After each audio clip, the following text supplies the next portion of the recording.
A quick like and subscribe really helps our channel grow and allows us to bring you even more amazing content. Thank you for your support. The soft hum of the summer air filled my lungs as I leaned back against my old porch swing, the creaking rhythm calming me, but still the unease twisted like a vine in my stomach. I had always considered myself a peacemaker, the kind of person who would rather diffuse a tense situation than throw a match at it, but here I was, grappling with a decision that felt monumental. My best friend Jenna had been meticulously planning a family vacation for months, a week-long getaway to the coast that she'd promised would be filled with laughter, beach bonfires, and endless sunshine. However, the excitement I felt morphed into something sour when, at a recent gathering, Jenna's brother Alex introduced me to his girlfriend, Tara. From the moment we shook hands, I could tell something was off. Tara had a way of smiling that felt forced, as if she were performing for an audience rather than engaging in a genuine interaction. Still, I brushed off my instincts, telling myself I was being overly sensitive. But it didn't take long for her true demeanor to surface. During a casual conversation with a group of friends, I had made a harmless joke about how I would never be brave enough to go bungee jumping, and Tara laughed a little too loudly, before leaning in and saying, "Well, good thing you're already so grounded, there's no chance of you jumping off anything anytime soon." It was meant to be a quip, but something in her tone pierced deeper into me, and I felt heat rise in my cheeks. I chose to ignore it, hoping it was a one-off incident. However, the comments soon escalated into a series of passive-aggressive jabs aimed at my tastes in music and my professional aspirations, each one wrapped in a layer of mockery that left me feeling increasingly small. I knew Tara was Jenna's brother's girlfriend and that I had to play it cool for the sake of everyone else, but when the day came for the beach trip, I felt a seething ball of anxiety lodged in my throat as memories of Tara's comments replayed like a broken record. When I got the message from Jenna, confirming the details of the trip, it struck my mind like a hammer. "You excited for family time?" It read, and my heart sank. How could I possibly enjoy a week in close quarters with someone who belittled me at every turn? Thoughts raced through my head. It seemed so trivial on the surface, but I had always been taught that you should trust your gut, no matter how small the issue may seem. Should I express my concerns, tell her what her brother's girlfriend had done to me? Or would it make me seem overdramatic, an asshole ruining a family vacation? I wrestled with myself throughout the night, tossing and turning until morning brought clarity, not resolution, but clarity. I had to make a choice, either go and endure the taunts or cut my losses and cancel my reservation, which felt like a betrayal against Jenna, who had so eagerly planned this trip. As the sun rose, I decided that I wouldn't attend this trip. I thought about how I deserved to be treated better, that allowing Tara to ruin something I had looked forward to would only deepen my frustration. I sent Jenna a calm and thoughtful message, explaining my feelings and why I felt I could not join them this time around. I poured my heart into those words, conveying that it wasn't her fault, and nothing to do with the family. It was about wanting to protect my own peace. The response came quickly, and my stomach churned as I watched the 3 little bubbles appear and disappear, Jenna typing and erasing, typing again. Finally, her message arrived, "I'm sorry. I had no idea. Do you want to talk about it?" In that moment, a wave of relief washed over me. I had chosen the right path. We talked later that evening, and I explained my experiences with Tara. Jenna listened patiently, her understanding soothing the wounds of doubt I had bandaged throughout the day. She expressed her apologies for me feeling uncomfortable, assuring me that she would discuss it with Alex, but also emphasized that she knew how hard it was to navigate complicated relationships within families. As we talked, something began to shift in my perspective.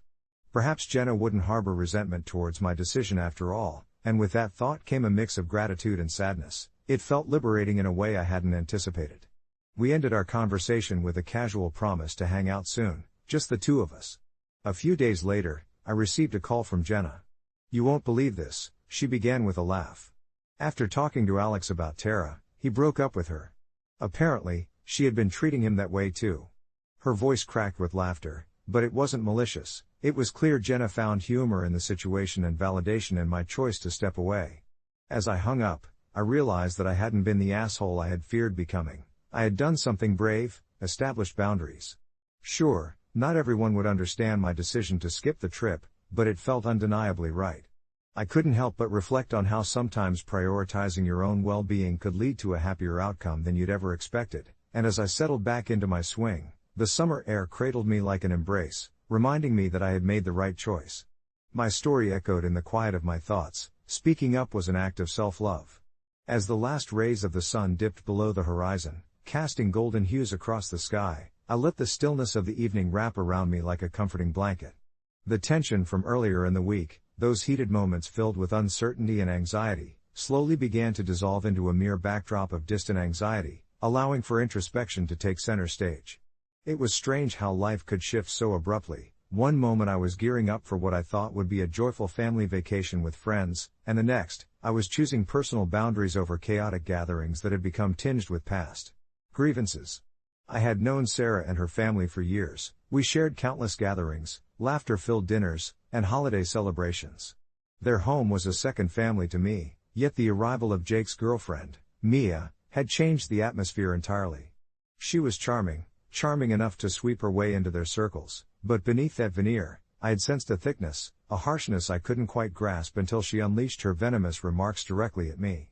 The way she laughed, but not with me, always at my expense, fueling my insecurities to a raging fire, igniting a storm of emotions I felt powerless against.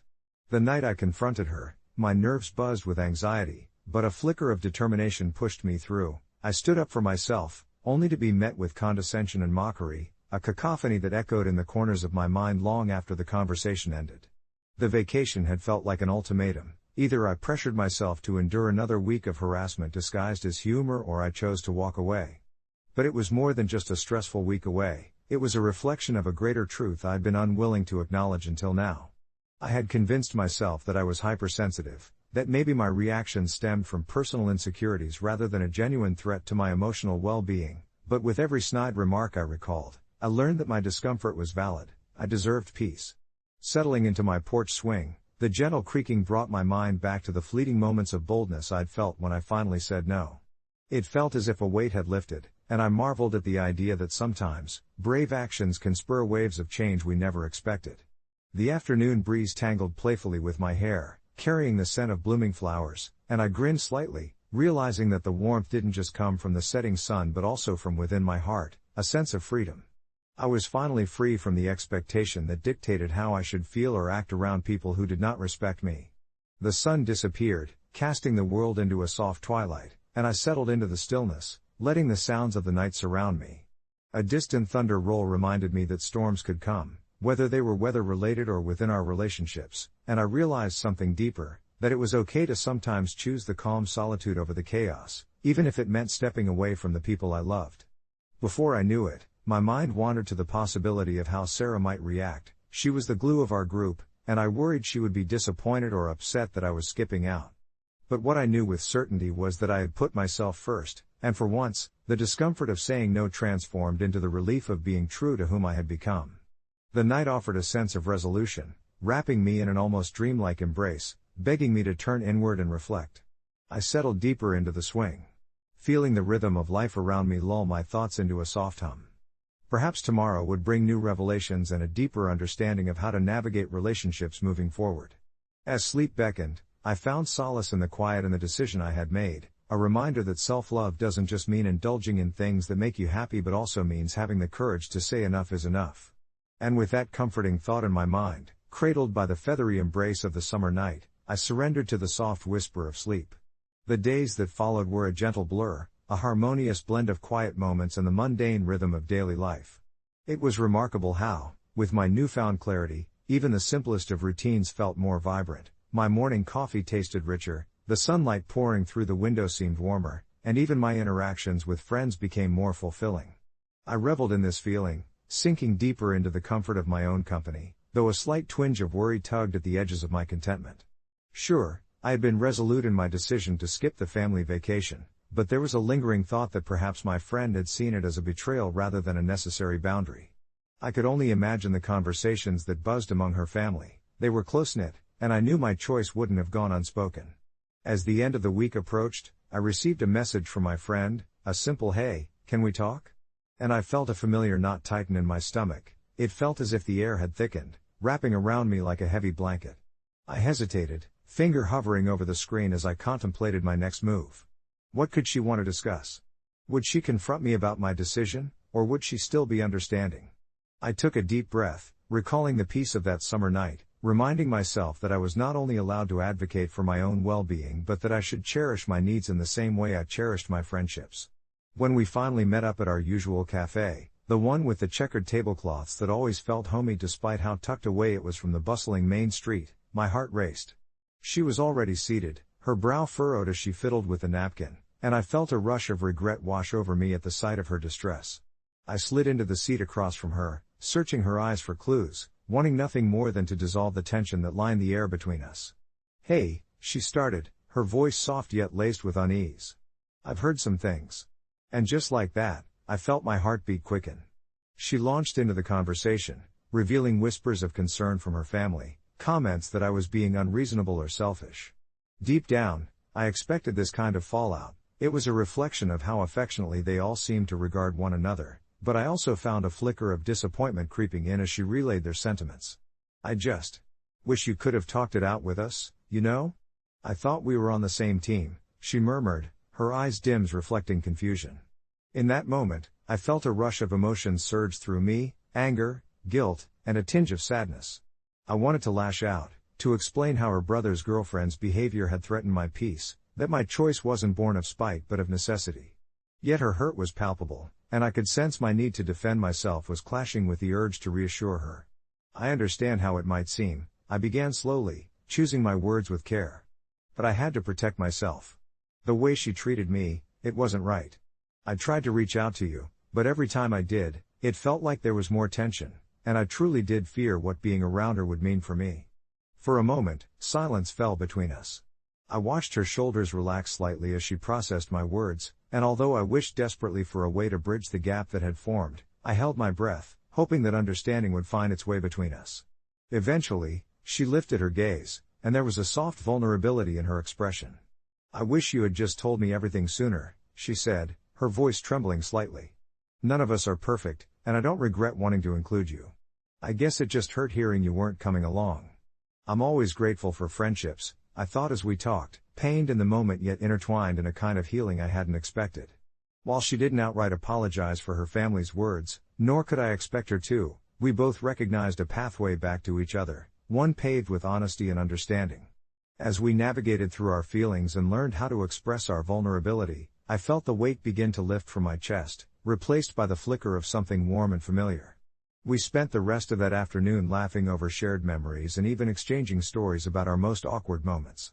By the time we parted, the tension had dissipated, and we were back on that familiar wavelength, the bond more profound for having tested its limits. I felt an overwhelming sense of relief, like returning home after a long journey, and in my heart, I acknowledged that friendships, like life, would have their peaks and valleys. Weeks later, I received a postcard from their trip. There was my friend's cheerful handwriting, accompanied by a sweet note about the beach days and messy adventures, all punctuated by light-hearted illustrations. As I hung it up on my fridge, right next to the one from my own getaway, I realized the power of choice was a beacon for light in my life. It reminded me that standing up for my well-being didn't just protect me, it encouraged a space for openness and connection. The quiet comfort of being true to myself weaved itself into the friendships I cherished. In the larger narrative of my life, I learned that sometimes the ripples of a choice echo much longer than the initial impact, and the often scarier path of honesty and vulnerability not only nourishes my soul but also elevates the relationships I hold dear. I settled back into my swing one evening as summer whispered its last goodbyes, feeling eternally grateful for the lessons learned, the connections healed, and the quiet strength that grew in the acceptance of my own worth. As I closed my eyes that evening, lulled once more by the familiar sounds of dusk, I realized every step on this journey was but another beautiful stroke on the canvas of my life, colorful, wild, and utterly mine to shape. It was a humid Friday afternoon when I saw the text from my sister pop up on my phone, the kind of sunlight that seeps heavily through the leaves, wrapping everything in a luminous green haze. "Can we talk about the baby shower?" It read, and even before I opened it, I felt a knot tightening in my stomach. Family gatherings usually put me on edge, but this one stung particularly because of my niece, Haley, who was just beginning to step into this whirlwind of adulthood and motherhood, a young woman at 22 with barely a grasp on her own dreams, let alone the burdens of parenting. My sister had always held on tightly to the idea that families should rally together for every celebration, but I wasn't about to jump into the fire this time. With 3 kids and a full-time job that drained every ounce of energy I had, I couldn't afford to take on anything else, especially something as elaborate as a baby shower. The weight of my sister's expectations loomed heavy, and yet it felt unjust, Like I was the antagonist in a story I didn't agree to be part of. When I met her for coffee the next day, the savoriness of the espresso barely touched my tongue as her melancholy but hopeful gaze settled on me. "I was hoping you'd consider hosting the shower at your place," she said, almost too lightly, but I could hear the urgency beneath her words. The cafe buzzed around us, laughter and chatter filling the air, and I could almost drown in it, wishing for the world to swallow me whole rather than face this conversation. "I just think it would mean a lot to Haley if we did something nice," she continued, and there it was, the guilt trip launchpad. My mind raced as I tried to visualize it, balloons in my small living room, a sea of pastel decor clashing with my casual aesthetic, and then there was the idea of Haley's friends showing up, all bubbly and full of youthful energy, while I sat, the bored executioner of this so-called celebratory event. "I just don't think I can handle it," I finally uttered, my voice almost quiet against the ruckus around us. Her eyebrows knitted together, a sign of disappointment that cut deeper than I'd anticipated. "But I thought we were in this together," she replied, hurt seeping through her words like water through a cracked dam. I felt a pang of guilt and uncertainty twist in my stomach, and for a moment, I wondered if maybe I was being selfish for wanting to protect my own peace. I wished I could take it back, but my loyalty to my own limits pushed me to stand my ground. We ended the conversation with an awkward hug, and as I drove home, a cloud of tension settled over my thoughts, swirling wildly as I deliberated my feelings. Shouldn't I have felt obligated to help my sister? My heart tugged at the part of me that wanted to be a good aunt, while my head screamed for self-preservation. Days turned into a week, and I found myself dodging family messages, pretending to be busy and overwhelmed while grappling with the disappointment I had left in my sister's eyes. Haley, oblivious to our frayed threads, posted on social media about the struggles of pregnancy, her joy mixed with worries, and I felt the weight of my own decisions pressing heavier against my chest. It was then that I noticed a photo of her clutching a tiny pair of baby shoes, her glowing smile juxtaposed against a backdrop that flourished with love and excitement from her friends. My heart sank a little lower. Maybe I'd misjudged the situation. Perhaps my presence at the shower was more significant than I'd thought, a file within a larger family moment that would eventually fade into nostalgia for Haley. A few days later, I reached out to my sister, my fingers hesitating over the screen, not sure what to say. "I'm sorry for shutting you out. How about we do something simple? Like, a small get-together at your house?" The reply came almost instantly, her joy a visible burst through the digital barrier. "I'd love that. We can make it work." Having said yes to a smaller version of the event felt like a burden lifted, the knot in my chest loosening a fraction, but I was still met with trepidation about the whole ordeal. As the day approached, I helped my sister prepare rather than overstretch myself, creating an intimate environment that felt fitting for the occasion, welcoming just a handful of people. The atmosphere shifted, the gathering was infused with laughter and light conversation, a gentle pace that allowed us to relish in small moments. When I finally embraced Haley, her eyes shining as she expressed her gratitude, something softened within me. It wasn't about the big lavish events or the effort that one apparently had to offer. Instead, it was about the connections we fostered amid chaos, the memories formed beneath the laughter and subtle glances. I left the shower that evening feeling lighter, having found joy in the simplicity of family bonding, realizing I wasn't the antagonist I had assumed. As life continues to unfold, I wonder about the many roles we play and the weight of our choices, ultimately discovering that sometimes, being present is the greatest gift we can offer. Update: a couple of months after the shower, I received a text from Haley. "You were the best aunt. I'll need you by my side when the baby arrives." True to the nature of life, my anxieties began to bubble beneath my skin again. I could feel the knot forming once more. However, this time, there was a different spark of excitement laced through the worries. Perhaps my growth lay not just in learning about hosting, perhaps, it was also about embracing the beautiful chaos ahead of us as a family, and that in itself felt like offering a profound love, even if chaos threatened to overtake it. The weeks that followed were a whirlwind of preparation and adjustments. I found myself caught somewhere between the anticipation of Haley's arrival and the heavy weight of my self-doubt. Each time I picked up my phone to message her, I hesitated, fingers hovering over the screen as I replayed our past interactions in my mind. What would she think if I voiced my fears? What if my honesty discouraged her? It was a strange dance I found myself doing, where I wanted to be supportive but feared I might come off as inadequate, as if my very presence might overshadow her joy. Every time I thought about the baby shower, the knot in my stomach tightened just a bit more. I'd spent hours Googling cute party themes and sculpting perfect Pinterest boards, wanting to give Haley the celebration she deserved, but a part of me still flinched at the thought of it. Despite the excitement in her texts, I couldn't shake the feeling that I was stepping on shaky ground, teetering between wanting to be the best I could be and worrying I might inadvertently ruin the day. One Saturday morning, after a particularly vivid dream about not showing up at her shower and Haley's disappointed face haunting me throughout the day, I decided to dive headfirst into planning mode. I rummaged through my stash of decorations tucked away in the attic, retrieving boxes of fairy lights, streamers, and balloons, remnants from a happier time when I had hosted parties more carefree. Dust motes floated in the sunlight filtering through the windows, and I took a moment to breathe in the nostalgia, memories of laughter and laughter-filled nights swirling around me. That was the turning point. I began combing through local shops for unique baby gifts, thinking of Haley's style and colors she loved. Each item I picked up felt like an offering of love, a piece of my heart wrapped up in careful thought. I surprised myself with how enjoyable the process became, my anxieties dissipating into a soft acceptance of the love we were all bound to share. The chaotic beauty of family seemed a little less overwhelming, and I started to understand that chaos isn't always destructive. Sometimes, it's what binds and strengthens our connections. The day of the shower arrived with sunlight draping the living room in golden warmth. Family and friends crowded in, filling the space with laughter and the sweet scent of baked goods. I took a deep breath, and for the first time, I felt a wave of contentment wash over me. As Haley walked in, her glow eclipsing everything else, I couldn't help but smile. She looked radiant, and her happiness became infectious, pulling me from my anxious shell. We embraced tightly, and I whispered, "Let's just have fun." As the shower progressed, I busied myself ensuring everyone was enjoying themselves, but I kept a close eye on Haley. No longer did I feel like an imposter in the role of an aunt. Instead, I embraced every hug, every laugh shared among us.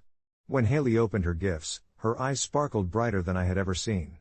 I watched her exude awe with each present, her gratitude pouring out as she shared stories with each person who had contributed to her journey into motherhood. That connection, that emotional exchange, was the heart of the chaos, the undercurrent that nurtured each moment we spent together. As the sun began to dip below the horizon, painting the sky with shades of purple and gold, I felt a content sigh escape my lips.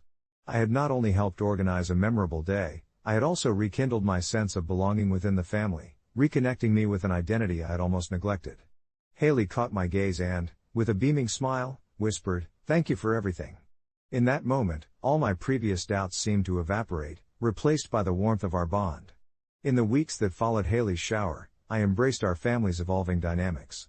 I found joy in little things, like evening phone calls filled with baby name brainstorming and sharing in her cravings.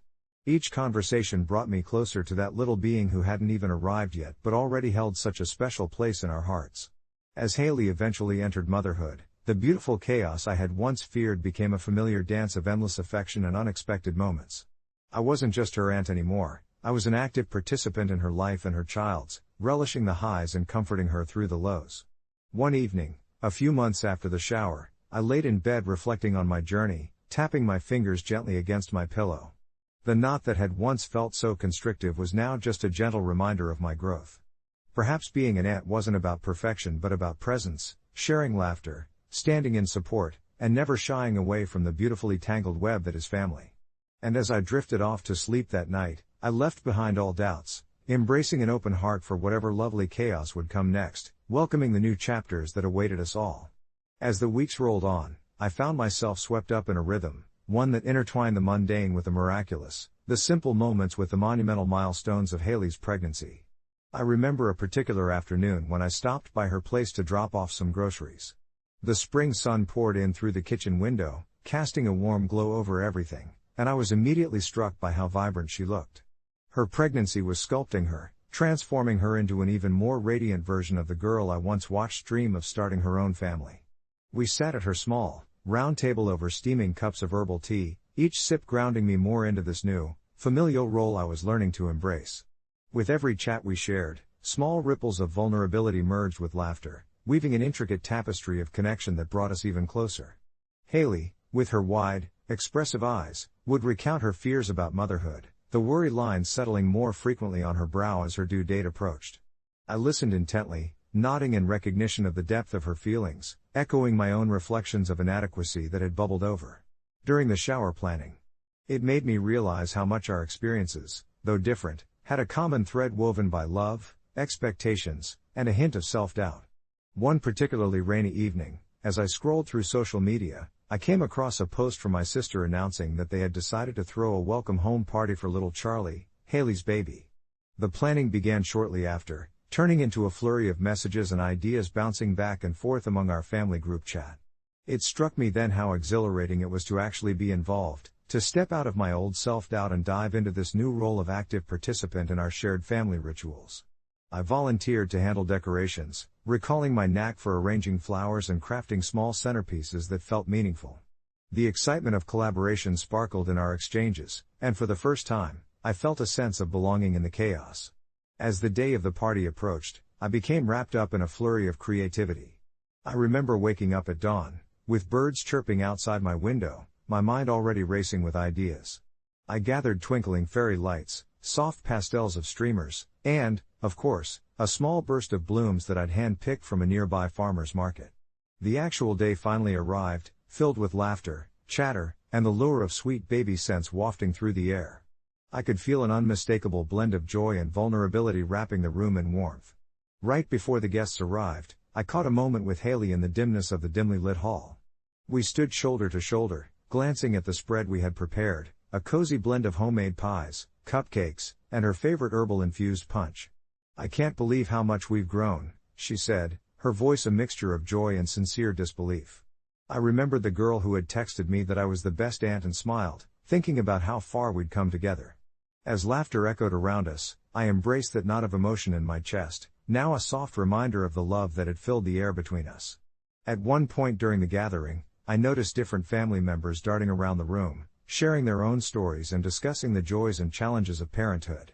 I felt the warmth of connection radiating among us, reminding me that family existed not in the absence of messiness, but rather in the harmonious blend of our differences. This newfound understanding washed over me like a soothing balm. I was now a part of something larger, a precious mosaic pieced together by shared experiences, even the imperfect ones. And when Haley, with her beaming smile and tired, yet blissful eyes, looked at me and mouthed a silent "thank you" across the room, I knew in that moment that I had found my place. I allowed myself to bask in the joy of the moment, letting the worries of my old self flicker away like the glowing light strung above us. There would always be more showers, birthdays, and quiet moments of chaos to share. As I departed that evening, with the scent of baby powder lingering in the air and the laughter of my family still echoing in my ears, I carried with me the knowledge that my role was simply to be there, present and loving, no matter the circumstances. Life, with its beautiful chaos, awaited us all, and I was finally ready to embrace each chapter that lay ahead. Confession: I am a man of highly low intelligence, and there's a very slim chance that will ever change. That might sound like a harsh self-assessment, but when I look back on my life, it feels oddly true. From early on, I always struggled in school. While others grasped concepts with relative ease, I often found myself lost in a sea of confusion. It was a source of contention at home, primarily with my father, who'd often shake his head in frustration, muttering that I was a genuine disappointment. I grew up in the shadow of my brilliant sister, who always had top grades, a perfect college resume, and a charisma that seemed to attract everyone she met. When I graduated high school with a barely passing GPA, I decided to take a different path, one where I wouldn't have to compete against her brilliance. I started working at a local hardware store, surrounded by tools and paint cans, where I felt more at home than I ever did with textbooks. My coworkers accepted me for who I was, and I quickly learned the ins and outs of everything from different types of screws to the best ways to mix paint, the kind of knowledge that didn't really require sharp intellectual aptitude, just a willingness to listen and a decent memory. One fateful evening, as I was restocking shelves alone, I met her, Maria. She was an artist, doing some kind of community project that involved painting fences around town, and she wandered into our store for paint. She had a radiant energy, and as I helped her choose the right colors, her laughter warmed my insides in a way I'd never felt before. We struck up a conversation, and in that moment, surrounded by paint and hardware, I felt a spark of connection that made me forget all about my academic shortcomings. She didn't care that I was terrible at math or that I couldn't remember the capital of Kazakhstan. We talked about art, creativity, and our mutual love for nature. After that, she kept coming back to the store, and we'd share smiles that turned into inside jokes, and eventually, into something deeper. But there was a lingering fear in my heart. As things developed, I began to doubt myself and my worthiness. Maria had been to art schools and galleries, her mind was a treasure chest of culture and ideas, while I was just a guy who knew his way around a lawnmower. One night, I found myself at her place, where we were painting together under soft lighting, and she asked me about my dreams and aspirations. I froze, the question gnashing at a vulnerability I had buried deep. Could I express my dreams when they felt so mundane? I stammered out something about hoping to one day open my own hardware store, a quaint dream, perhaps, but it felt embarrassing next to her ambitions of having a gallery show. She sensed my hesitation and, rather than scoffing or diminishing my dream as I had feared, she smiled and said, "That's an incredible dream. You know you can do it, right?" Her words, rather than uplift me, lodged a sense of dread in my gut. What if she was investing time in a lost cause? As our relationship deepened, so did my anxiety. Each time I left her, I replayed our conversations, fixating on moments where I felt inadequate. I let my imaginations run wild, picturing her telling her friends about her simple boyfriend, a man who barely scraped by. One night, during a particularly vulnerable moment, I confessed my fears to her. I told her that I felt like we lived in two different worlds, one where she was a creative genius, and me, a man struggling to keep up. I braced myself for rejection, the feared look of pity or disappointment that had marked so many of my formative years. Instead, she took my hands and said, "You are more than enough for me. It's not about where we come from or where we're going, it's about the journey we build together." And for the first time, my heart felt a semblance of peace.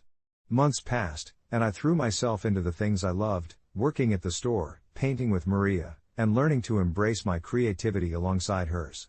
One warm afternoon, she proposed a project for the local art fair, encouraging me to join her in creating something that exhibited both of our talents. The thought terrified me, what if my lack of intelligence shone through in our joint piece?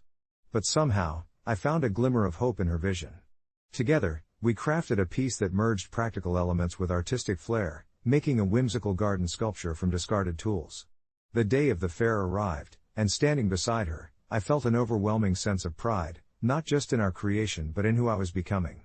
People stopped by, impressed with our work, and I realized that maybe, just maybe, intelligence could manifest in forms other than academia. I wasn't just restocking shelves and answering questions, I was creating something meaningful in a world that often dismissed me. As the sun began to set, the fair bustling around us, I took a breath, letting in the fading light that symbolized hope. Maria turned to me, her eyes sparkling, and said, "I knew you had it in you." Today, as I recount this journey, I find myself reflecting not on my seemingly low intelligence, but on my ability to learn and grow in different ways. I might never be a scholar or the wizard of numbers, but I've found a treasure in self-acceptance, an understanding that everyone's mind works differently, and that worth isn't solely defined by traditional intellect. I hope that my experience might resonate with someone else feeling inadequate or overlooked, and that they too might discover their own unique path to fulfillment. And while Maria and I continue our journey, I still think back to the nights spent under a roof of stars, learning to paint both canvases and dreams, trusting that love and creativity truly know no bounds. Update: a few weeks after the fair, we received an unexpected call. The local art gallery wanted to display our sculpture in their local artist showcase. They called it a captivating depiction of ingenuity and asked if we'd both be willing to speak about our collaboration at the event. It seems the journey never really ends, instead, it twists and turns, much like my own thoughts on who I am, a simple man, perhaps, but one who is continuously evolving. As I sat there, staring at the phone in disbelief after that unexpected call from the gallery, I couldn't shake the paradox of my life. How, in my own mind, which often felt muddled and simple, could we have created something that not only captured attention but also reflected our unfolding relationship? The days leading up to the event were a whirlwind, filled with a mixture of nervous anticipation and excitement that colored every moment. I helped Elena put the final touches on our sculpture, a woven collage of discarded materials that was both a physical manifestation of our efforts and a metaphor for our lives, imperfect, but undeniably beautiful. We spent long evenings in her studio, talking about everything and nothing, the quiet hum of the city outside our window punctuating our laughter. As the night of the gallery opening arrived, I nearly choked on my words upon addressing the audience. Standing there in a room filled with bright, brilliantly trained minds and eager art enthusiasts, I felt like an imposter draped in a second-hand suit, my own intelligence seeming to wane with each chuckle or knowing nod from the crowd. But as I spoke about our sculpture and how art had threaded its way into our romance, something shifted within me. I found my voice, steady and clear, illuminating our journey and the symbiotic nature of love and creativity. It was not an act of eloquence but of genuine feeling that transformed my simple words into something meaningful. While some murmured about our unique perspective and unorthodox methodologies, I recognized that what emerged from my mouth was more than just a presentation. It was a reflection of my journey as a man who often felt at odds with a world that valued intellect over passion. Each shared glance with Elena filled me with comfort, a silent reminder that love was smudged with imperfections, and sometimes, especially for someone like me, that was more than enough. There was a camaraderie among us, forged in late-night brainstorming sessions and quiet moments of shared solitude, and as patrons congratulated us after our presentation and poured admiration towards our work, I realized that perhaps being a man of highly low intelligence wasn't solely a deficiency. It was an invitation to explore life through a different lens, one that seemed to appreciate the beauty in the flawed and the fragmented. I even glimpsed admiration in the eyes of the gallery owner as she approached us, speaking with a warmth that enveloped me, acknowledging how our art encapsulated a kind of truth that resonated with many. As I stood there, basking in the glow of unexpected success, I felt the weight of my insecurities begin to lift like fog before a sunrise. While I knew I might not ever be a philosopher or a scientist, I understood that my strength lay not in knowing the intricacies of life but in feeling them deeply. Weeks turned into months, and the gallery opening became a backdrop, a moment in time when the stars aligned just right, illuminating the possibilities that lay ahead. Through it all, Elena and I grew, coupled in this tender evolution, and I found myself modifying my own internal narrative about intelligence. It was symbolic, a feeling of progression rather than a measurable standard. The world outside continued spinning, with its judgments and expectations, but within the cocoon of our connection, we painted new stories on hidden canvases in the quiet of our studio, learning that our experiences together shaped not just our art but our hearts. We even joked about starting an art collective for those of us who felt like outsiders, art for the amateurs, we called it, where creativity mattered more than critique, and anyone with a story to tell could join us, because in the end, who I was and who I became were merely threads in a beautifully chaotic tapestry unraveling before me. As I settled into bed that night, my heart full, I wondered where our newfound journey would take us next, the anticipation warming me like a gentle spring breeze carrying whispers of future possibilities. In the silence that enveloped the room, I made a wish, not for recognition or accolades, but for the strength to embrace my own uniqueness and to keep weaving dreams into reality, just as we had begun to do together. Days turned into weeks, and each morning dawned with a palpable excitement that sparkled in the air like sunlight dancing on the surface of water. As the date of the art gallery showcase approached, Amelia and I poured our hearts into preparing for the event, infusing our conversations with laughter and anticipation. I found myself spending hours in our little studio, the faint scent of paint and clay swirling around me, as our collaboration transformed not just our artwork but also our understanding of each other. We adapted our sculptural piece, adding small details inspired by late-night talks beneath the stars, tiny figures entwined in moments of joy and heartbreak, capturing fragments of stories we shared over warm cups of tea. As I molded the clay, I thought about how far I had come from the days when my thoughts felt heavy and clumsy. This project, this relationship, had made me realize that intelligence wasn't measured solely by the complexities of one's thoughts but also by the capacity for love, resilience, and the willingness to grow. When the night of the exhibit finally arrived, I donned my best shirt, a simple blue that made my eyes sparkle, while Amelia was a vision in a flowy dress that swirled around her like waves. As we entered the gallery, its walls alive with paintings and sculptures, I felt like a child walking into a world of endless possibilities. People mingled, their whispers and laughter creating a symphony that filled the expansive space. Our sculpture stood proudly at the center of the room, a blend of textures and colors showcasing our journey, a physical manifestation of uncertainty and companionship woven into every inch. I took a deep breath, the excitement mingling with a hint of nervousness, as I spotted the event curator making her way toward us. She smiled warmly, her eyes glinting with enthusiasm, and introduced herself as Camille.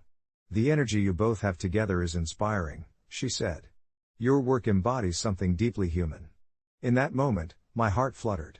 Here was acknowledgement, not just of our art, but of the bond we nurtured along the way. As the night wore on, we spoke to visitors, sharing the story behind our sculpture, delving into the emotions, the fears, and the hopes we infused into our creation. I spoke honestly about my journey, about how I had once felt trapped in my own limitations, and how art had become my way of inviting others into my world. To my surprise, many of them didn't just see our sculpture, they resonated with my words, sharing their own struggles and triumphs in return. It felt like building a bridge between hearts, a candid exchange of dreams, fostering connections that evening. As the event began to wind down, the gallery owner announced the highlight of the night, the winner of the local artist showcase award. My stomach fluttered nervously. I hadn't even considered winning. When our names were called as the recipients, I was momentarily rooted to the spot, disbelief washing over me like a gentle tide. Amelia clasped my hand tightly, her joy infectious, and the applause that erupted around us felt like a warm embrace. When we stepped up to accept our plaque, a beautifully crafted piece of wood engraved with our names, I felt an unfamiliar warmth bloom in my chest.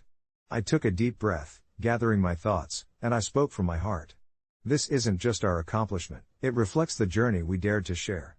I am grateful for my partner in crime, whose love and creativity inspired every moment of this. The audience nodded, many smiling knowingly, as if they could see the truth in my words. Later that night, as we left the gallery hand in hand, the cool breeze danced around us, and the faint sounds of laughter echoed behind.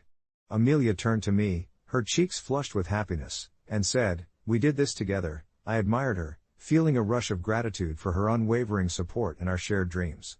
It was a reminder of the simple truth that had guided me through this journey, that sometimes, the greatest triumphs come not from grand notions of intelligence, but from the beauty of vulnerability and connection. As we climbed into bed later that night, I whispered a silent vow to cherish this growth, to face each new day not with the weight of expectations, but with the unwavering courage to reveal my true self, the simple man striving to weave dreams into reality. The next chapter awaited, and I knew that no matter where it led, I would embrace it with an open heart, ready for whatever surprise awaited in the tapestry of life. It's the kind of story that haunts you in quiet moments, creeping up like the long shadows of dusk before night sets in. As a child, I found solace in the laughter of my friends at the little coffee shop on Elm Street, a place that always felt like home, with its aromatic blend of roasted beans and warm chatter wrapping around us like a comforting blanket. It was a simple life, a predictable circle of mundane joy, until that one evening, everything unraveled in just a heartbeat, leaving a residual ache that I still can't shake off. The moment came disguised as an innocent game of truth or dare. We were a collection of seniors reveling in the fleeting days of high school camaraderie, brimming with carefree energy. Daring one another had always brought us closer, forging bonds that felt unbreakable, but that night, I observed my best friend, Ravi, as he tightened his grip on his trusty phone, the flickering screen illuminating his face with a glow that seemed to carry a hidden weight. When it was his turn, the laughter still buzzing in the air like the last remnants of summer, Ravi chose truth, a decision steeped in our usual banter until suddenly, someone muttered an offhand comment about his girlfriend Amanda, a girl who radiated kindness like sunlight breaking through a cloudy sky. It was offbeat but light-hearted, poking fun at a moment when she had been a bit too giddy at a party, wearing an outrageous chicken costume, and it spiraled into tossing harmless jabs back and forth, the room charged with laughter, yet Ravi's expression shifted so swiftly, it caught me off guard. The playful air turned dense, heavy with unsaid words, and there it was, the flicker in his eyes, a mix of hurt and anger that crackled like a low flame, a precursor to a storm we didn't see coming. He could have laughed it off, we all wanted him to, but instead, he threw caution to the wind and blurted out words that shattered the atmosphere, revealing a dark thread running through his relationships. "Do you know, sometimes I think she's just using me to fill a space in her life. And that chicken suit? I wouldn't be surprised if it was to highlight how foolish we are together." The statement hung in the air, thick and suffocating, every laughter instantaneously dying away as a bitter silence enveloped us. I remember feeling my stomach drop, my heart racing because I recognized the sudden change in the room's energy. I wanted to shake him, to pull him back from the brink, but those words slipped out so easily, like peeling a dried leaf, revealing the fragile stem beneath. We all sat there, frozen, as Amanda's face drained of color. The laughter had transformed into a silence that felt like a chain tightening around our necks. The subsequent moments played out like a slow-motion disaster. Amanda's eyes filled with a cocktail of confusion and hurt, a raw look that carved itself deep in my memory. In that blink of time, Ravi had effectively mishandled a relationship built on laughter and mutual support, devolving it into a series of insidious doubts and criticisms. I watched as Amanda left, her footsteps echoing softly against the pavement outside the cafe, the door a barrier between the normalcy we had known and the aftermath of one careless moment. Ravi, once buoyant and secure, was suddenly a hollow version of himself, guilt creeping in like a thief under the cover of night. The lively chatter between us evaporated, replaced with awkward glances and fidgeting hands, an innocent game transformed into the catalyst for his unraveling. Days turned into weeks, and it wasn't long before the repercussions spiraled like a whirlwind. Ravi couldn't face Amanda after that, buried under a blanket of guilt and frayed nerves, and his isolation became palpable. He missed her laughter, her light, and maybe that's what made it worse, watching him realize that his careless words had shattered the bond they had crafted with so much joy.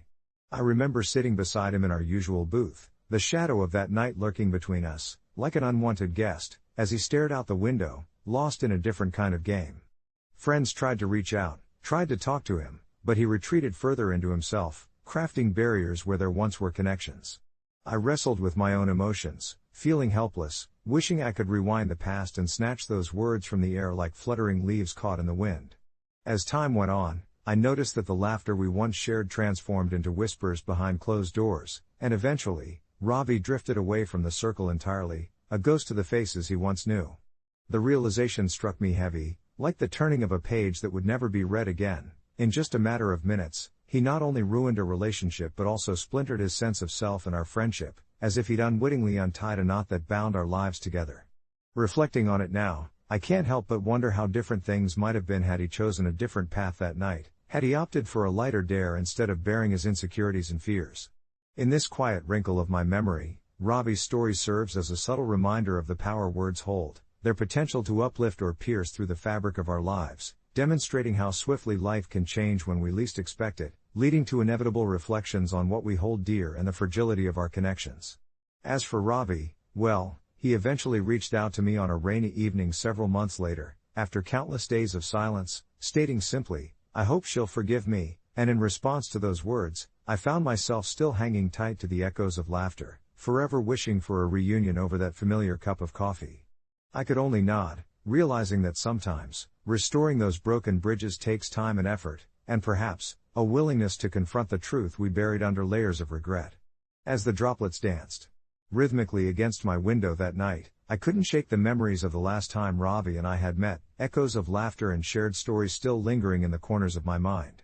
It had been during that warm afternoon in late spring, the sunlight filtering through the lush trees of the tiny cafe where we often spent our weekends. We were carefree then, lost in conversation about our dreams, interspersed with plans of adventure that felt infinite in their potential. But as life often does, it yanked us from that blissful inertia into a reality rife with choices, each one a fork in the road waiting to be taken. The shift had been sudden, a phone call, a panicked conversation in hushed tones, and subsequent decisions made in sheer haste. In my naivety, I thought that our bond would weather any storm. Ravi's act of desperation, however, had left a fracture precisely where I least expected it. The message he sent that evening was cradled within the complexities of our shared history. I could feel my heart tugging in two directions, one pulling me toward the past, where everything felt safe and familiar, and the other gnawing at me with the weight of uncertainty. At first, responding felt daunting. I stared at my phone long enough that I could almost hear the ticking of my heartbeat, each pulsation echoing my indecision. Would forgiving him be too easy? Or would it leave me open to more hurt? I thought. Maybe it was me who needed to forgive myself for allowing the facade of invulnerability to blind me to the inherent fragility of human connections. I took a deep breath, recalling the moments we had shared, the ones that had built the foundation of what I thought would last a lifetime. Perhaps the past did not hold the power to define our future. I finally typed out, "It's not about forgiveness, Ravi. It's about understanding and finding a way to move forward." The flickering light from the street cast transient shadows across my living room, and in that stillness, I could almost hear the past whispering to me, urging for closure. Days turned into weeks as we exchanged texts, dismantling the walls of tension brick by brick. Eventually, we found ourselves face to face once again, under the same old cafe awning, its familiar aroma of brewing coffee rising to greet us. The conversation felt a bit stilted at first, but as we sipped our drinks, the laughter began to trickle back into our repartee like a slow, steady stream. We ventured into conversations that unearthed buried feelings, explored regrets as carefully as one might sift through old photographs, trying to make sense of it all. As Ravi shared his experience of that life-altering decision, the clarity of his remorse wove through each word, heavy with the knowledge that it was not just his life that had unraveled in minutes, it was a tapestry of bonds, trust, and affection that had hung precariously on a wall shared with many, and in that intricately woven space was the reality of pain and healing that sometimes felt insurmountable. Listening to him, I couldn't help but feel a collective understanding that our stories, while undeniably personal, belong to a more universal narrative, a dance between love and loss, hope and despair. Each experience echoed the knowledge that we are all just trying to navigate our paths through this chaotic symphony called life. Hours melted away as we reminisced, our laughter enveloping the cafe, which seemed to cradle us in its familiar embrace. Perhaps the most liberating moment came when I noticed that, in allowing ourselves to confront the past, we had freed the present to shine through, unburdened. There was a sense of grace and understanding that connections, while fragile, also hold immense strength when nourished with communication, empathy, and honesty. As I walked home that evening, I carried with me a renewed hope, a subtle but undeniable shift in my heart. I had learned that time holds a certain magic. It doesn't eliminate pain, but rather, teaches us to cohabitate with it, redefining what it means to forgive and be forgiven. Whether or not our paths would run parallel again, I felt lighter, as if the shadows that had quietly lingered were finally beginning to lift. Perhaps there would come a day when Ravi and I would share another cup of coffee, this time a celebration of resilience, a testament to our journeys filled with missteps leading to redemption. Or perhaps, in the grand tapestry of life, we would simply find ourselves caught by chance in the tapestry of moments, still reaching out for those bridges, a little more tender than before, understanding of the immense fragility that we all shared. It was a realization that life is but a flicker of time, a collection of minutes where decisions can break intricate patterns or redirect them towards new beginnings, and ultimately, we become the authors of our own stories. The week following Ravi's message, as the rain drizzled down my window and formed little rivers that traced irregular paths down the glass, I felt a profound shift in my heart. The gray clouds outside reflected the mixture of uncertainty and hope swirling inside me. I thought about how quickly things can spiral, how, in mere moments, a decision can cascade, changing everything that follows. Ravi had not only lost a relationship, he had unwittingly set off a chain reaction that upended his life and the lives of those around him. The regret in his voice that night lingered in my mind like an echo, a reminder of the precariousness of every choice we make. I imagined him in that coffee shop where we shared countless laughs, now perhaps sitting alone, sipping something bitter while staring into nothingness. I remembered a time, long before his fall from grace, when we sat at that same cafe, our dreams spilling over our mugs as we plotted our futures with an eagerness that seemed to belong only to the young and unburdened. But life has a way of catching up with you, I mused. Often when you least expect it. I decided then to reach out, to suggest we meet. Surely, there was healing in confronting the past, in standing side by side and daring to speak of what had happened, rather than letting it hang in the air like that final, awkward question before a departure. It took only a short message, a casual invitation framed in care and the memories of laughter, for him to respond with enthusiasm laced with a weariness that told me he had been waiting for this moment. We settled on a small, quaint cafe, the kind that held the charm of an old friend, the aroma of fresh coffee and baked goods wafted through the air, wrapping around us like a warm embrace. When I arrived, I spotted him at our usual table, a slightly worn look on his face, a testament to both time and the struggles that occupied it. The once vibrant spark in his eyes had dimmed, replaced by a glimmer of hope tucked behind a veil of regret. As we exchanged pleasantries and sat down, the air felt thick, charged with unspoken words and a potent mix of what-ifs. I couldn't help but notice how we both had changed. The innocence of our younger selves seemed impossibly distant. "I've been thinking a lot about that night," he began, his voice barely a whisper, and I could sense the weight of the walls around his heart crumbling slowly. We revisited memories, the good and the painful, and somewhere amidst the stream of shared laughter and sorrow, there emerged a fragility more profound than I ever anticipated. Ravi confessed how one misstep transformed his once promising future into an abyss of sadness, a single night where poor choices redefined his relationships and shattered long-held dreams. He spoke of his wake-up calls, the sleepless nights, and the relentless thought of how he had torn apart the very threads that connected him to the people who mattered most. I listened, each word a brushstroke painting the stark rawness of his journey, one that had changed him in ways I could scarcely comprehend. Yet amidst the confessions, I also felt a stirring of admiration for the courage he displayed in standing before me, owning his mistakes with humility rather than bitterness. As the conversation deepened, narratives intertwined, and we rediscovered that the essence of our friendship remained intact, nestled under layers of experience and time like treasures forgotten yet cherished. The moment felt electric, transformative even, as we gradually ventured into those tender territories of forgiveness and understanding. I could finally voice how I had felt during those haunting months of silence, how the echoes of our camaraderie had haunted me in odd moments, how easy it had been to slip into narratives of anger and resentment instead of compassion and patience. His eyes reflected understanding, and we both recognized the beauty and acceptance in recognizing our human flaws. By the end of our conversation, something shifted in both of us, an unspoken agreement that healing wasn't about erasing the past but about embracing it, weaving it into our ongoing saga rather than letting it define us. As I stood to leave, I looked back at him, a smile breaking over my face, and for the first time in what felt like an eternity, I felt light, untethered from the burden of past mistakes. We exchanged promises to meet again, and reluctantly, I watched him leave with a tentative hope stirring in my chest. The rain had stopped outside, leaving the world washed anew, glistening under a timid sun breaking through the clouds, much like us. As I walked home, I reflected on our meeting. Life is indeed a series of fleeting minutes, and in every one of those moments, we are granted the chance to reclaim what was lost, to celebrate resilience, and to recognize that while we may stumble, we always have the power to rise again, a little wiser and a little kinder to ourselves in the face of fragility. I never thought my family's will would unravel like a cheap piece of yarn, but here we are, sitting at our cramped kitchen table under the flickering light bulb that's a bit too yellow, discussing the accusations that have turned my whole world upside down. My brothers and I grew up idolizing our two uncles, who were the quintessential cool relatives, full of jokes, stories about their time in the military, and life lessons that felt like gold on summer afternoons. Our family gatherings often felt like a circus, laughter, potluck dishes that were barely edible, and the feeling that we were connected by something unbreakable, woven tight through years of shared experiences.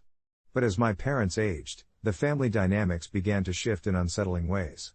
The whispers started when my parents, both long retired and now comfortably settled in a quiet life, began discussing their estate plan.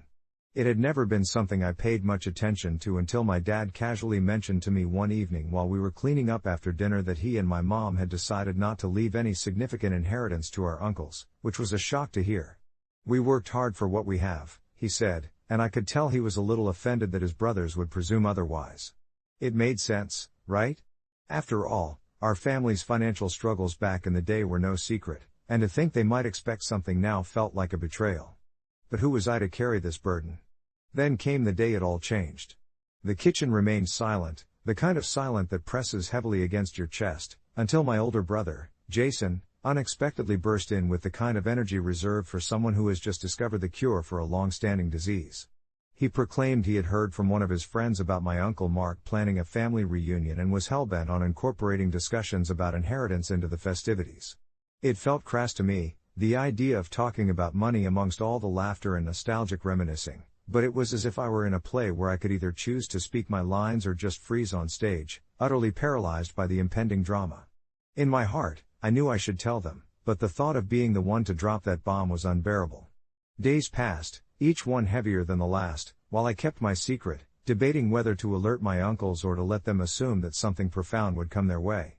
The thought of my father's words rang in my mind, "Don't let them think they can take what's ours," and part of me held onto that sentiment with a grip stronger than iron. I started to feel guilty, especially when I noticed how quiet the uncles were whenever they visited. The usual banter gave way to awkward pauses as they sidled up to the kitchen counter, waiting for a slice of my mom's famous apple pie and, perhaps, a hint of what was to come. One afternoon, I couldn't take it any longer. I texted my uncles to meet with me for coffee, hoping against hope that I could muster the courage to be straightforward, to be the one to break the news gently, perhaps even offering them some semblance of understanding. They showed up on a Tuesday morning, both eager and slightly skeptical.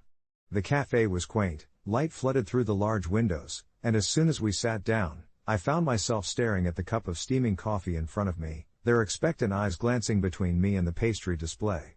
My mouth felt dry when I finally spoke, the words catching like thorns in my throat, unsure how to wrap them in kindness. I told them about my parents' decision, watched their faces shift from curiosity to disbelief, and then dismay. Mark, in particular, looked wounded, like I'd trampled on something sacred. "We've always been family," he said, his voice a mix of hurt and disappointment. "How could they do this to us?" I felt every inch of that guilt stab deep. The conversation spiraled, and by the time we parted, my heart was heavy with regret and concern. Days turned into weeks as the awkwardness settled like dust in the corners of our once bustling family gatherings. Neither my uncles nor I could bridge the emotional chasm that had suddenly appeared. Each time they visited, they'd hug me but linger a second longer as if waiting for an apology or some clarification that I just couldn't offer. My brothers and I spoke often about the rift, our conversations tinged with uncertainty about whether we'd created an irreparable divide between our family factions. Soon, my parents caught wind of the tension, and I knew they felt the strain, their content lives now shadowed by the repercussions of their decision. Finally, after a particularly strained holiday dinner, I sat down with my parents and laid everything out, the tension, the questions from my uncles, and how much it pained me to face them each time without a resolution. To my surprise, they listened quietly, expressions unreadable. After a long pause, my father finally sighed, "Maybe we should talk to them, clear the air." And it struck me then how refreshing honesty could be, how liberating it felt just to strip away the weight I'd shouldered alone. A few weeks later, my parents called my uncles over for dinner, and we all sat together, the kitchen table once again laden not just with food but with a sense of collective apprehension and hope. When the discussion turned to the will and my uncles had been given the full context of my parents' perspective, things changed. I watched as they spoke, voices rising and falling with emotion, laughter and sorrow spilling forth in equal measure. It became clear that bonds could stretch and twist but wouldn't easily break if we chose to approach each other with empathy rather than fists clenched in anger. With each shared story about their upbringing, about what our family's legacy meant to them, I felt the air lighten, the invisible walls we'd built around ourselves, slowly crumbling with every word spoken. In the end, I learned that while silence may sometimes feel easier, especially when wielded as a shield against discomfort, it can also isolate you just as much as any conflict.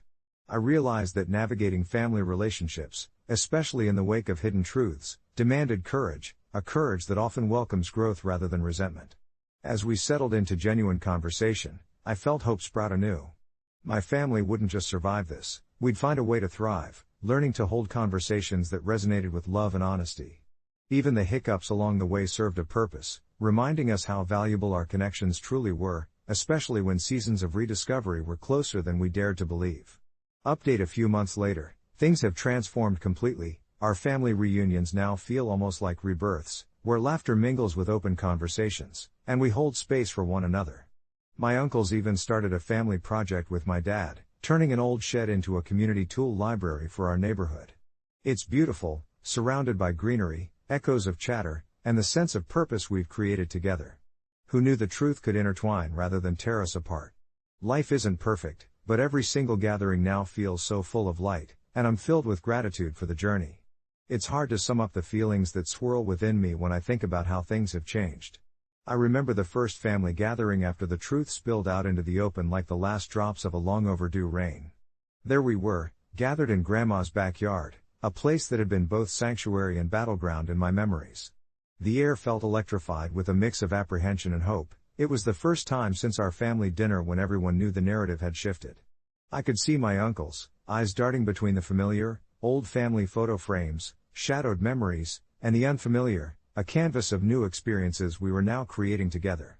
When my dad proposed the idea of turning the old shed into a community tool library, it was met with a bit of silence, the kind that feels like the pause before a storm. I held my breath, half expecting one of my uncles to toss in an argument about money or inheritance, to feel the tension crackle again. But instead, I watched as it began to sink in for everyone. One uncle, the quietest among us, finally spoke up, his voice soft and a little shaky. "We could use this space for something good," he said, a light flickering in his eyes. I felt the tension fade in that moment. It was as if the universe shifted just a little, nudging us toward something better. As the days turned into weeks, our gatherings evolved into something closer to revivals, moments infused with laughter that felt both healing and authentic. We would sit around the fire pit, sharing stories that once would have gone uncrossed, tales of our childhood, lessons learned, heartbreaks endured. I noticed my uncles opening up about their own lives, vulnerabilities exposed like the petals of a blossoming flower. There was a remarkable softness when they spoke to me, their voices imbued with sincerity and a desire to connect that had seemed so distant before. There was a bond forming, tangible as the wood we were turning into shelves for the library. It was a beautiful thing to witness. It felt like watching a tapestry being woven, thread by thread, stitch by stitch, all colored by truth and understanding. When we finally gathered for the grand opening of the tool library, I stood back and took it all in. The shed had transformed, painted a deep green that blended perfectly with the surrounding trees, and the air was filled with the scent of fresh wood and laughter. Neighbors trickled in, and my heart swelled as I watched my uncles explain how to borrow tools to curious families. My dad stood next to them, beaming with pride. For once, they were not just my uncles, they had become community leaders, actively fostering connection and collaboration. Watching the joy flicker across their faces felt like a natural high, one that enveloped us all. There, in the warmth of that late afternoon sun, I realized that while we had stumbled through our own storms, we were now creating a lighthouse, something that illuminated our path forward. Reflecting on this journey, I felt a gentle sense of closure, the kind that doesn't erase the past but rather integrates it into something stronger, wiser. While the landscape of our family dynamic had changed forever, it felt as if we had welcomed a new chapter instead of mourning the old one. The future seemed less daunting, more inviting, like stepping into a vast, sunlit field rather than wading through murky water. I often think about how our initial fear of inheritance and material legacies morphed into an appreciation of shared experiences and memories created together. We realized that the true inheritance wasn't hidden behind walls of a grand home, but rather in the laughter and trust forged among us. As I look ahead, I no longer see them just as my uncles who might have held me at arm's length. They're my partners in this journey of growth, reminding me with every shared meal and exchanged story that family isn't merely defined by blood or bonds but by the willingness to come together in authenticity. And that truth, I've learned, is something worth cherishing far beyond any inheritance. Life is a creating and recreating cycle, and somehow, through it all, my heart remains full of gratitude, not just for how things have transformed, but for the love that has managed to intertwine our lives once more. As I sit here reflecting on the changes in our family, I can't help but smile at the way the world feels lighter now. It's almost surreal, the way an unspoken tension has been lifted, replaced by a warmth that envelops our gatherings like a cozy blanket. The first reunion after my revelation was a tentative affair, with nervous glances exchanged and silences hanging heavy in the air. Yet, as the sun sank low, painting the sky in hues of orange and pink, something shifted. My father started sharing stories of our grandfather, tales that spilled his laughter and life wisdom, and slowly, one by one, my uncles loosened up, joining in with their own memories, their voices blending like a harmonious song. These weren't just reflections of the past, they were seeds for our new beginning. Each laugh echoed with a hint of relief, and with every shared story, the walls we'd built around our hearts began to crumble. It was in those moments that we discovered we were still connected, despite the pain that had lingered for too long. As the months passed, we set to work on the community tool library, a project that not only renovated a physical space but also our emotional landscapes. I forged new bonds with my uncles, who revealed surprising depths to their personalities. One uncle had a knack for woodworking, while another had a passion for gardening. Together, they taught me how to repair rusted tools, turning mundane objects into treasures, much like the transformation we were undergoing as a family. On weekends, we'd gather at the old shed, which became a canvas for our creativity. Laughter filled the air as we sanded down surfaces, painted walls, and planted flowers around the entrance, breathing life into the once neglected structure. In those sunlit hours, I found healing amidst the sawdust and smiles. But the biggest surprise came when my uncles confessed their regrets about the distance that had grown between us all those years. They shared their fears of being perceived as distant or unsupportive, their intentions muddled by misunderstandings and silence. It was a sobering moment, simply listening to them. The air felt charged with vulnerability, like a precious gift exchanged between us. I shared my own struggles, my feelings of intimidation that had kept me at a distance, and slowly we realized how intertwined our experiences were. Each of us had been holding back, afraid that showing our true selves would push us further apart. It was difficult, peeling back those layers, but there was a profound sense of liberation in our honesty. The culmination of this journey came during our fall gathering, a time when the air would grow crisper and the leaves would transform into brilliant shades of red and gold. We decided to have a potluck, each family member contributing a dish that represented their favorite family recipe. As we gathered around the long table laden with food, I felt a rush of warmth wash over me, the beauty of simple moments shared with cherished people. We passed plates laden with food, each offering accompanied by stories that brought those dishes to life. My aunt's rich lasagna made with love, my uncle's spicy chili shared on cold winter nights, and my father's homemade apple pie that reminded us all of our summer harvests. With every bite, I realized nourishment wasn't just physical, it was emotional, forged in the trials we had weathered together. The laughter returned, but this time it was accompanied by a shared understanding of our vulnerabilities. The battles fought in silence had made the joy that much sweeter.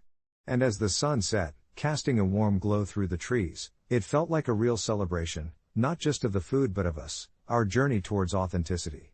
As the echoes of laughter danced around us, I could feel the weight of the past slipping away, replaced by a newfound appreciation of family that went beyond mere obligation. My heart soared with gratitude for the wisdom of honesty, for the connections we managed to rebuild through embracing our truths. In this moment, I understood that not every story unfolds perfectly. The beauty lies in the chance to start anew, to cherish what we've built together, and to continue shaping a family that thrives on openness and love, a legacy worth far more than any inheritance could ever offer.